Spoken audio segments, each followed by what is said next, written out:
Shalom bagi kita sekalian. Salam anugerah buat kita yang diberkati oleh Tuhan. Hari ini saya rindu memberikan firman Tuhan kepada kita sekalian.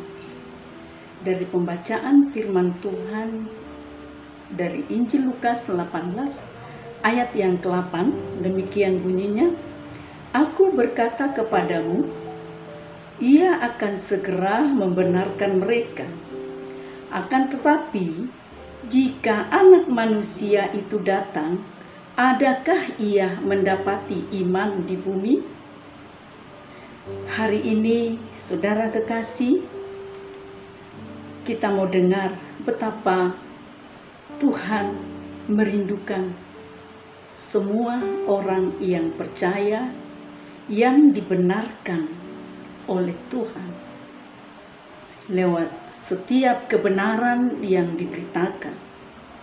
Adakah ia mendapati iman di bumi? Kerinduan Tuhan yang utama adalah menemukan iman bagi setiap kita. Saudara yang kekasih di dalam nama Tuhan, bahwa iman itu hanya bertumbuh jika kita mendengarkan firman Kristus. Dari firman Kristus kita bisa akan melihat kondisi setiap kehidupan kita. Di hari-hari terakhir ini, saudaraku, jika kita melihat bagaimana kita tidak bisa lagi beribadah, berkumpul kepada Tuhan bersama-sama dalam kejemaatan. Saya teringat kepada kitab Daniel pasal yang ke-12 berkata, jika korban dihentikan, saudaraku, maka kejahatan dan pembinasa keji itu yang muncul. Saudara yang kekasih, dengan jelas kita boleh melihat keadaan sekarang ini, korban-korban sudah tiada lagi. Kita melihat sejenak bagaimana Mekah, Medina, yang mungkin setiap harinya 12 jam ada korban-korban yang diberikan ke sana, terus terbuka menerima korban-korban. Bagaimana dengan masjid-masjid ataupun para kuil-kuil, khususnya di dalam penyembahan-penyembahan yang biasanya dikerjakan. Hari-hari terakhir ini, semua itu sudah tiada. Saudara kekasih, ada banyak kita berkata, ya, kami mendengarkan firman Tuhan. Benar, tetapi dalam saudara mendengar firman dari streaming, dari YouTube mungkin, ya, tapi sebenarnya itu bukan berbicara ibadah menurut kebenaran firman Tuhan. Karena ibadah itu selalu ditandai dengan korban. Saudara, kalau kita mendengarkan firman Tuhan di YouTube ataupun streaming, sebenarnya kita itu hanya menjadi orang penonton. Saudara, mungkin kita dengar satu channel, rasa enak, kita boleh lihat lama, lalu tidak lagi merasa menyentuh hati kita, kita berganti ke channel yang lain, dan begitu seterusnya. Dan saudara, ketika kita mendengarkan firman Tuhan di streaming, kita tidak lagi membawa korban. Mungkin sebagian ada berkata, ya kami ada korban, tapi itu hanya tinggal beberapa persen. Saudara, ibadah itu ditandai dengan korban. Sedangkan langkah-langkah kita datang ke ibadah, ke gereja, diperhitungkan Tuhan. Sama seperti langkah-langkah Daud membawa tabut itu. Setiap melangkah, dia korbankan satu korban. Saudara-saudara, dan memang ibadah yang kita bisa nikmati bersama sebagaimana biasanya diakibatkan pengorbanan Yesus. Adapun ibadah karena pengorbanan Yesus. Yesus berkorban untuk menyelamatkan umat manusia. Jika kita berkorban, itu adalah menunjukkan supaya kita lebih lagi diberkati dalam jasmani maupun rohani. Saudaraku yang kekasih di dalam nama Tuhan, jika korban tiada, maka si pembinasa keji itu akan muncul.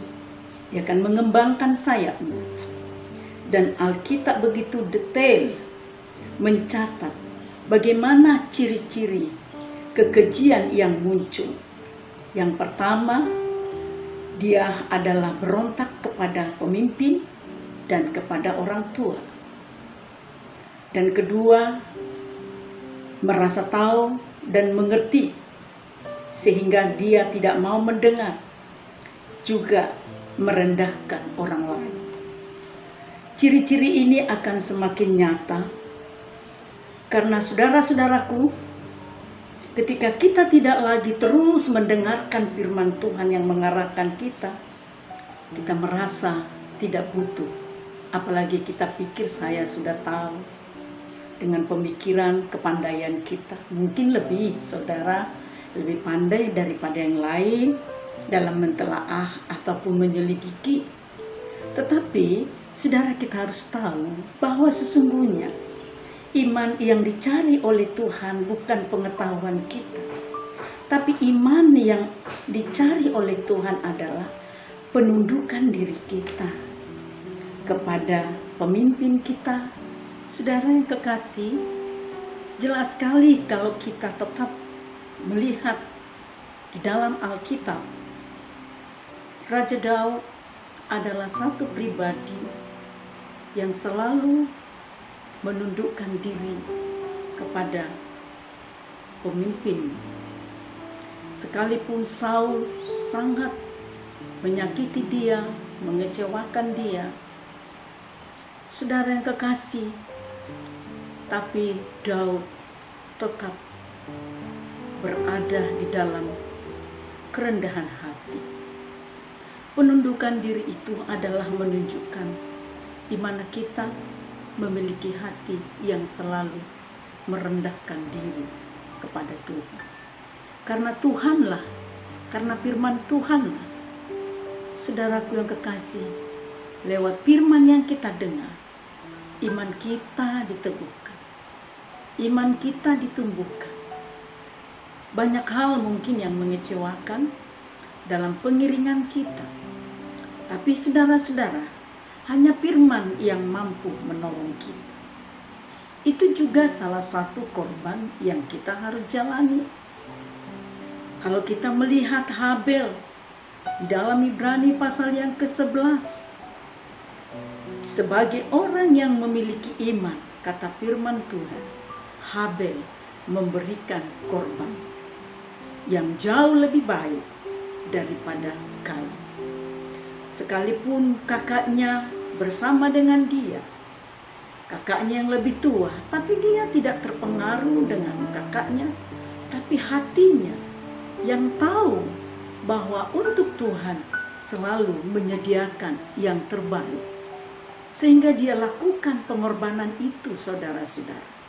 Karena korban itu punya nilai di hadapan Tuhan. Saudara, inilah yang harus kita pahami hari-hari ini. Jangan kita merasa nyaman.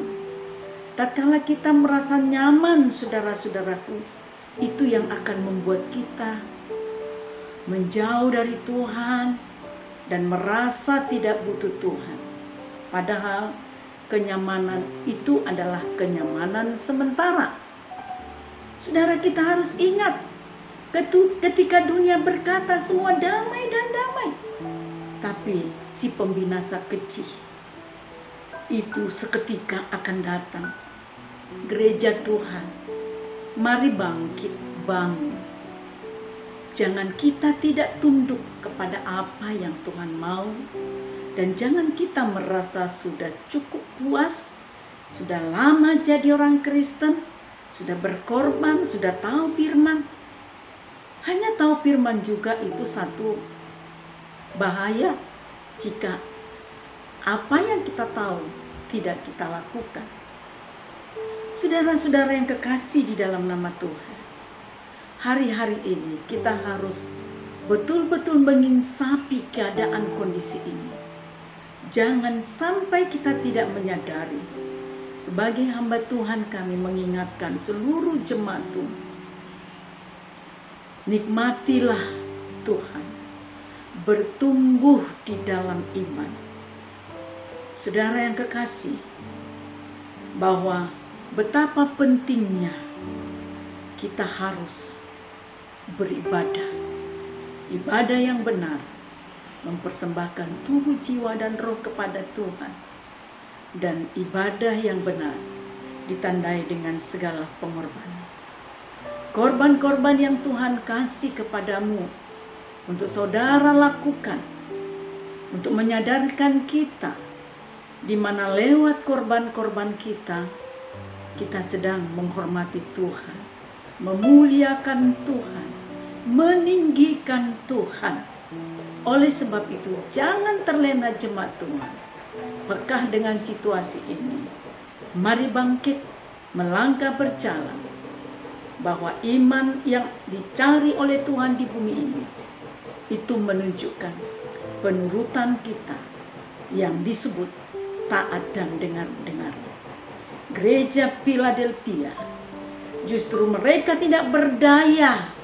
Tuhan berkata, sekalipun engkau tidak ada kekuatan, tapi karena penurutanmu, maka Tuhan memberikan kepada jemaat Philadelphia kunci Daud, yaitu kalau Tuhan yang sudah membuka, tidak ada yang bisa menutup. Mari saudara, dengar firman Tuhan. Lewat mendengar firman Tuhan, iman kita akan bertumbuh. Sekali lagi, tumbuh artinya di dalam taat dan dengar-dengar, membawa hasil. Tuhan akan menolong, memberikan kunci keberkatan bagi kita. Tuhan memberkati. Mari kita berdoa. Hanya Engkau Tuhan yang dapat menata hidup kami. Firman-Mu berkuasa, tidak akan pernah kembali dengan sia-sia. Semua kami harus memiliki iman, supaya siap menyongsong kedatangan Tuhan kali kedua. Terima kasih buat kunci Daud, kunci keberkatan. Kalau Tuhan yang membuka, tidak ada yang bisa menutup. Terpuji nama Tuhan, dalam nama Yesus kami berdoa. Amin.